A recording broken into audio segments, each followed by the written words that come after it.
McDaniel's offense and a smart player who could ostensibly pick it up quickly. Now, to answer your question, could he sell the fans on Dalton? Don't matter because he wouldn't try. Bill Belichick is the only coach in the league that could have an icon move on. And when he's asked about his replacement, he's like, well, we brought in a lot of players this offseason. Devin McCourty had to be replaced. He was a great player with this franchise. Whatever he would say. That's a great... Whatever it was you said to him. He absolutely would not try to sell the fans on Dalton. And as much as Patriot fans adore Tom Brady, their second favorite person in their sports life is Bill Belichick. And he has earned every benefit of the doubt, every modicum of trust from fans. Now, maybe not from the NFL league office as far as following the rules, but as far as fans, he has earned the benefit of the doubt. Guys, I'm going to put us in a position to continue to contend, to win our division, and compete for championships. And so he will mute the noise immediately, and they won't have to deal with such noise. So whether it's Dalton, I think, and people would have a adverse reaction to this, I think Marcus Mariota is a very real possibility. Cheap, mobile, doesn't turn the ball over. We saw him have one really good year in year two, and then something happened to him over the last few years. He never got close back to it. Those are the... Teddy Bridgewater is a possibility. Those are the types of names the Patriots would be replacing Brady with, because I don't think they're going to just hand the car keys to Jared Stidham. But whomever it is, Belichick ain't going to do some big sales job because that's not who he is. Yeah, for me, when I look at Andy Dalton, I just don't think this is the... He has enough around him, even if this were the move they make. When you look at... You do or don't think he has, enough around him? Doesn't have any... Because when you look at his resume, his success solely depends on having a guy on the perimeter that can make plays for him. A.J. Green has been in and out of the lineup. And where has Andy Dalton been? Nowhere to be found. Yep. Nowhere to be found. If you go and insert him into this New England Patriots offense, who is he throwing the ball to? He doesn't have that guy that can really alleviate some of that pressure. And so I don't like that. And to your point, Belichick wouldn't have to sell anything.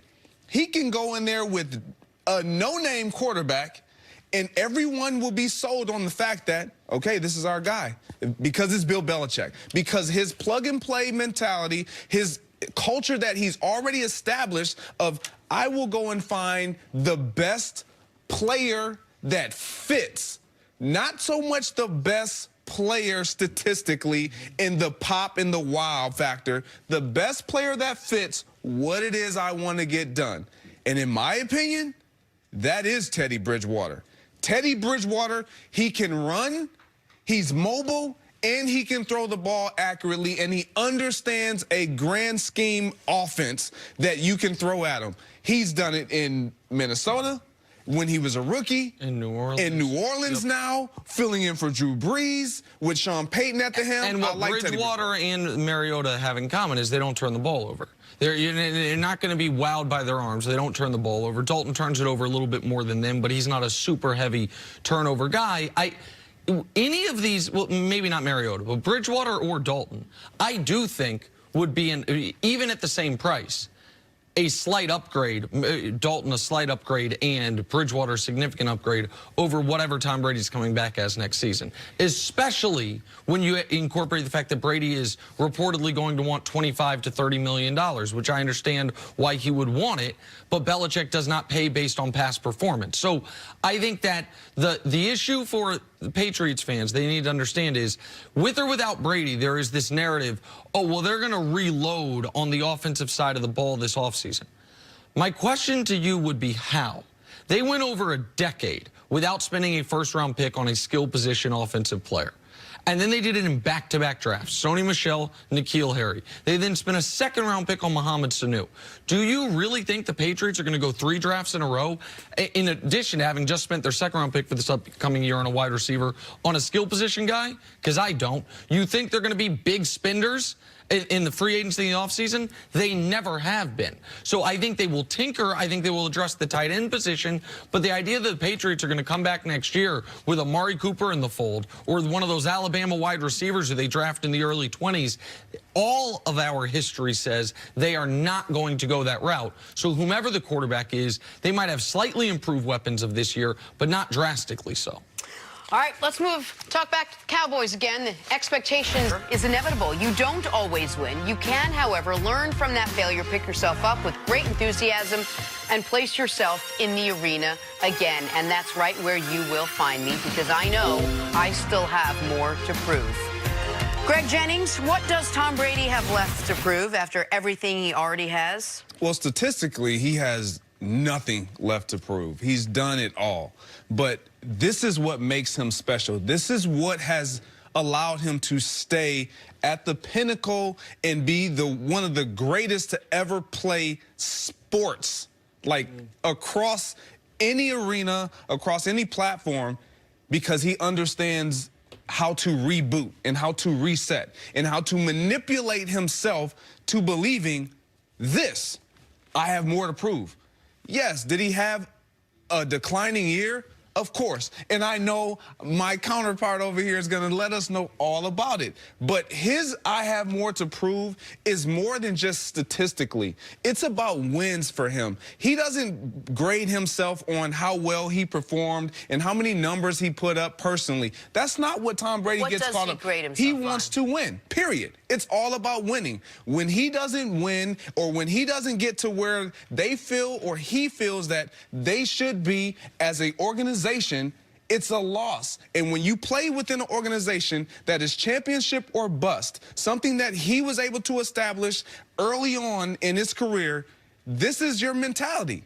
And this is what makes you great. So, yes, to himself, and that's all that matters, he does still have something to prove. So where you are incorrect is that... Let me tell you what you're wrong. Well, no, is that I don't care what he did this past year on this question. You can't go backwards in legacy in my eyes. There's no athlete. It's not fair to say, had he retired a year ago, he would be here, but because he kept playing, he went down. No, he, even playing poorly this year, enhanced his legacy. You know why? Because he still was the best 42-year-old quarterback we've ever seen. It's just it's a very short list, and most of them were terrible as opposed to just below average. But I want to talk about this year, because Brady... You're right that maybe he believes he has something left to prove. But if he does, he's the only person in the world who believes it. He's got nothing left to prove. Absolutely. Brady, if there were any doubts remaining about who the greatest quarterback of all time is, he removed them 4 years ago. 2016 Super Bowl, Atlanta Falcons, 28-3. Guys, I got it, and most impressive about it, the players on his team believed it, and the Falcons were worried about it.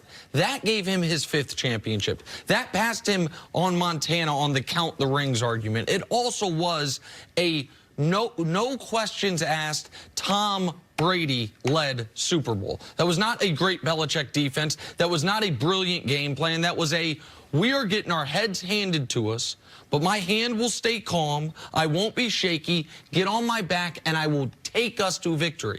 Since that moment, he's won a league MVP, and they won another Super Bowl. So there is nothing left for him to prove whatsoever. Go ahead, Jen. Can I disagree with you just for a second? What's the one thing he's wanted to do that no one else has ever done? He wants to play till age 45. What's the one thing no one else seems to think he can do? Win without Bill Belichick. What's the other thing? Win outside of New England. I think aside from the stats and the wins, he's now at a different place in his career where it's time for him to prove that he can do this in his own, without any competition. It's him and him alone. Okay, but then we are asking, then he has something to prove again. The age 45 is something he set in his own brain. That was no one else's standard. And the do it without Belichick is so unfair. Because how many championships Terry Bradshaw won without Chuck Noll? How many Bart Starr